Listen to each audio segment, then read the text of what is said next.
Барлығыңызға сәлем. Бүгін мен сіздерге үй жағдайында қытырлақ өте дәмді куриный наггетс жасап үйрететін боламын. Ол үшін бізге ең алдымен тауықтың осындай төс еті қажет. Панировочный сухарь, жүгері крахмалы, тауыққа арналған приправа, паприка, соевый соус, тұз, бұрыш, сүт, ұн және де жұмыртқа қажет болады. Ең бірінші кезекте тауықтың төс етін жақсылап жуып алып, видеодағыдай ұзынша етіп, бірнеше бөліктерге жіңішке етіп турап шығамыз. Жіңішке әрі ұзын болса, піскен кезде тез пісетін болады, сондықтан жіңішке болуына аса мән береміз. Ұзын етіп тураларыңыз келмесе, қауларыңызға қарай кішілеу көлемде тура берсеңіздер де болады. Тауығымыздың барлығын осылай турап дайындап алып, табағымызға саламыз. Оның үстінен наггетс етін маринадтау үшін ең алдымен соевый соусты, одан соң қауларыңызға қарай бұрыш және тұз қосамын. Тұзымыз бен бұрышымызды қосып, келесі кезекте оның үстінен сұйық майымызды қосатын боламыз. Маринад жақсы сіңу үшін сұйық май қосқан дұрыс. Одан кейін тауыққа арналған кез келген дәмдеуіш түрін,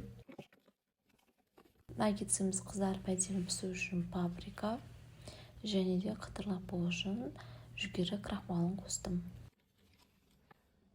Осы дәмдеуіштердің бәрін жақсылап сіңу үшін араластырамыз. Дәмдеуіштердің бәрі тауыққа сіңгенше араластырып, 15-20 минут уақытқа қалдырамыз, сонда маринадымыз жақсы сіңетін болады. Және де тауығымыз дәмді болу үшін 1-2 бас сарымсақ қоссаңыздар да болады.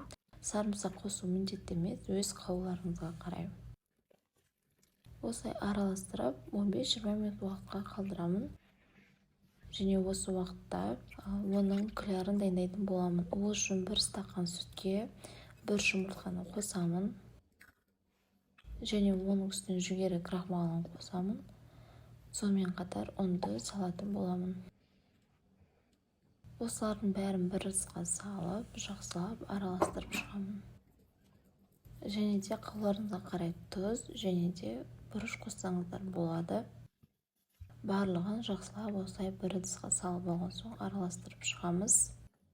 Сұйықтығымыз қоюлау болуы қажет. Тым қатты қою немесе сұйық болып кетсе болмайды.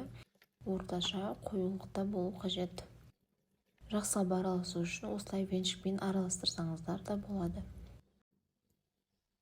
Кляр дайын болған соң маринадталған тауықтың төс еттерін осылай клярға батырып, одан соң панировочный сухарьға аунатып аламыз.